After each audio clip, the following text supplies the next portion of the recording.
역대하 20장 1절부터 6절, 1절부터 같이 읽습니다.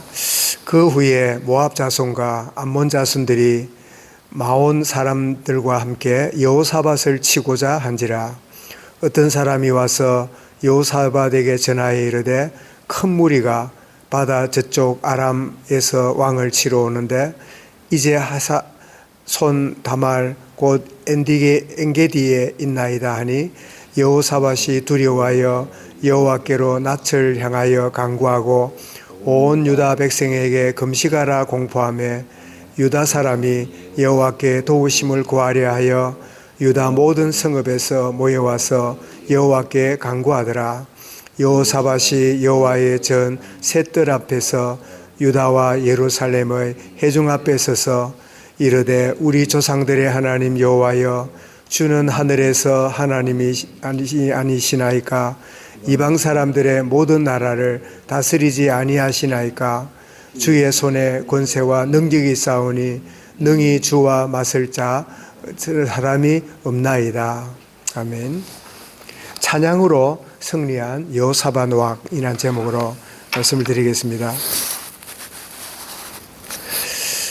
어제 말씀드린 대로 온 백성들에게 하나님 말씀을 가르치도록 현장에 말씀의 사역자를 보내서 말씀을 생활하도록 그렇게 유도한 여호사밧 왕에게 놀랍게도 큰 위기가 닥칩니다. 그 위기는 모압, 암몬 이 군대가 총 결집해 가지고 여호사밧 군대를 여호사밧을 공격하려고 올라온다. 이 소문을 듣게 됩니다. 이 소문을 들었던 이 여호사밧이 3절에 보니까 크게 두려워하는, 왕이 심히 두려워하는 그런 마음을 갖게 되는데, 그런데 이 두려움이 불신앙의 두려움이 아니라 이 두려움이 오히려 하나님을 바라보고, 그리고 더욱 백성들도 금식하게 하고, 그러면서 4절에 보니까 온전히 하나님께 간구하는 그런 신앙의 자세를 참 보여줍니다. 유다 사람이 여호와께 도우심을 구하려 하여 유다 모든 성읍에 모여서 여호와께 간구하더라. 꼭 이스라엘 나라가 교회처럼 문제가 왔을 때 전 백성이 금식하고 하나님께 매어 달리는 그 참 말씀이 생활화된 이 근거를 여기서도 우리가 볼 수 있는 거지요. 온 백성들이 하나님을 바라보는. 그랬더니 우리 다 안 읽었습니다마는 14절부터 17절에 보니까 14절에 여호와의 영이 회중 가운데에 레위 사람 야하시엘에게 임하여, 이 야하시엘에게를 통해서 하나님이 말씀을 주시는데 뭐라고 말씀하시는가? 15절에 보니까 두려워하지 말라 라고 말씀하므로 하나님의 크신 능력을 의지해라. 두려워 말라. 그리고 두 번째로 뭐라 그럽니까? 15절 뒤에 보니까 전쟁은 너희가 하는 게 아니라 하나님께 속한 것이다. 여기서 우리는 문제가 오고 위기가 올 때 이거 내가 해결할 문제가 아닌 하나님께 맡길 일이다 하는 것을 우리에게 알게 하지요. 그러면서 더 나아가서 너희는 싸울 것도 없이 여호와의 구원하심을 보라. 17절에 그렇게 이야기를 하고, 더 나아가서 20절에 와서는 더욱 여호와 하나님의 를 신뢰하고 그 선지자를 더욱 신뢰해라. 하나님을 신뢰하고, 그리고 이 선지자를 통하여 말씀하시는데 이 선지자도 신뢰해라. 그러면서 21절부터는 어떻게 하나님이 말씀하시냐니까 찬양대를 만들어서 하나님께 찬송하게 하는 그 참 희한한 전략입니다. 21절에 그런 말씀이 나오지요.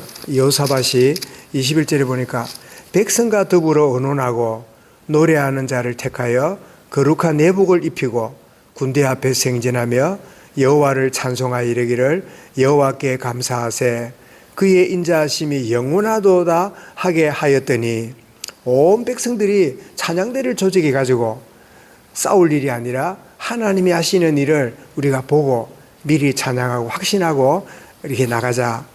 그렇게 하면서 이렇게 그 어려운 문제를 대처하는 여호사밧 왕을 보게 되는데, 그래서 말씀의 제목처럼 찬양으로 승리하는 여호사밧 왕.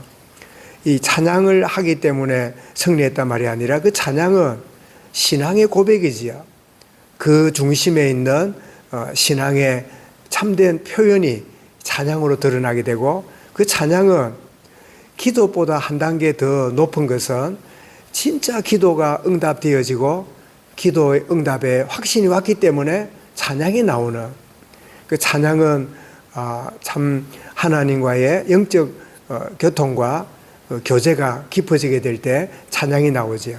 문득 그 복음 전하다가 그 빌립보 감옥에 갇혔던 이 바울과 실라가 하나님 앞에 찬양하고 경배하게 되는, 처음에는 기도하다가 그리고 나중에는 찬양이 터져 나오니까 그 모든 옥문이 열리고 제수들이 참 그 찬양 소리를 듣는 이런 일이 벌어졌잖아요.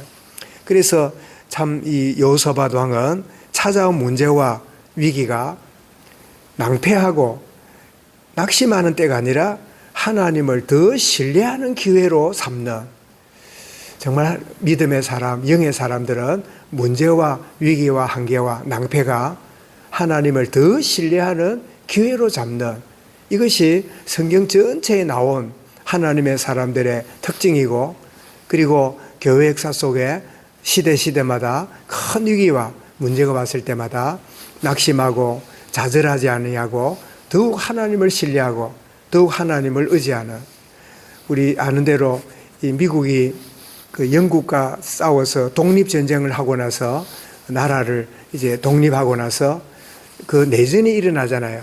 흑인 문제 때문에 남북 전쟁이 일어나는, 그래서 특히 남쪽에 있는 그 부대가 훨씬 강해가지고 링컨이 있는 북쪽을 치러 올라오는 큰 위기를 만났을 때 했던 링컨의 말이 있지요.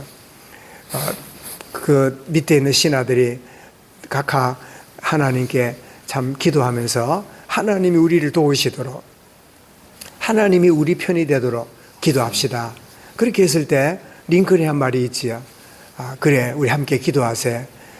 하나님이 우리 편이 아니라 우리가 하나님 편에 서도록, 우리가 하나님의 도우심을 구하는 그런 자가 되도록, 하나님이 우리를 도우는 게 아니라 우리가 하나님 편에 서는 그런 은혜를 누리도록 그렇게 하세. 그런 참 고백이 기록되어 있는데, 정말 문제와 위기는 하나님의 도우시는 은혜를 누릴 뿐 아니라 하나님을 전적으로 신뢰하고 하나님 편에 가까이 서는, 그렇게 하게 될 때에 모든 승리와 그 모든 것들을 참 하나님이 주시는 응답을 보게 되는 축복을 누리게 되고, 그때 문제와 위기가 하나님을 신뢰하고 의지하는 기회가 될 뿐 아니라 오히려 역설적으로 더욱 하나님을 찬송하고 그 하나님을 더욱 찬양하는 그런 시간이 바로 문제와 위기이구나. 그래서 문제와 위기가 올 때 하나님을 더 신뢰하고 그리고 찬송할 수 있다는 말은 응답을 미리 확인하고 응답을 미리 체험하는, 응답을 미리 확신한 결과가 그렇게 찬송이 되어지는, 오늘 20장 찬송 우리 드린 것처럼 큰 영광 중에 계신 주 나 찬송합니다. 영원히 계신 주 이름 나 찬송합니다. 지금 위기가 오고 큰 문제가 왔는데도 나 찬송합니다. 한없이 크신 능력을 나 찬송합니다. 참되고 미쁘신 그 언약 나 찬송합니다. 3절에도 온 천지 창조하시던 그 말씀 힘입어 영원히 변치 않는 줄 나 미사옵니다. 4절에도 그 온유하신 주 음성 날 불러주시고 그 품에 품어주시니 나 찬송합니다. 문제가 오고 위기가 왔을 때 하나님을 신뢰하고 선지자를 신뢰하는 이런 은혜를 누렸고, 그리고 그들이 아직도 이기지도 않았는데 미리 찬양대를 준비해서 하나님을 찬송하고 경배함으로 이김을 보게 하시는, 그래서 참 지나고 보니까 이겼구나, 지나고 보니까 모든 게 해결되었구나. 이 신앙도 귀한 신앙이지만 문제가 찾아올 때도 정말 하나님을 더욱 신뢰하고 하나님을 하실 일을 미리 알고 찬양하고 감사할 줄 아는 이 참된 고백, 이것이 참 이 신앙에는 적자 신앙이 있고 흑자 신앙이 있지요. 적자 신앙은 일이 터진 다음에 메꾼다고 해결한다고 허겁지겁하는 그런 신앙이라면, 흑자 신앙은 미리 하나님을 더 의지하고 미리 하나님을 찬송하고 미리 하나님이 응답 주실 것을 미리 확신하는 이 찬송하는 신앙, 그 신앙이야말로 흑자 신앙이라 그렇게 표현할 수 있겠지요. 오늘 하루도 적자 인생이 되어서 문제 오면 메꾸고 뭐 고통이 오면 해결받으려 몸부림치는 우리가 아니라 미리 하나님의 은혜 속에 있고 그 하나님을 신뢰하고 그 하나님을 의지함으로 문제가 다가올 때 오히려 두려워하고 염려하는 때가 아니라 더욱 하나님을 신뢰하고 그 하나님을 기대하고 그 하나님을 찬양하고 찬송하는 그런 복된 오늘이 되어지고, 그런 복을 누리는 우리 온 성도들, 우리 모든 자녀들 하나님의 크신 은혜의 하루가 되어지도록 인도하여 주옵소서. 이 말씀을 마음에 담고 우리 합심에 기도하겠습니다.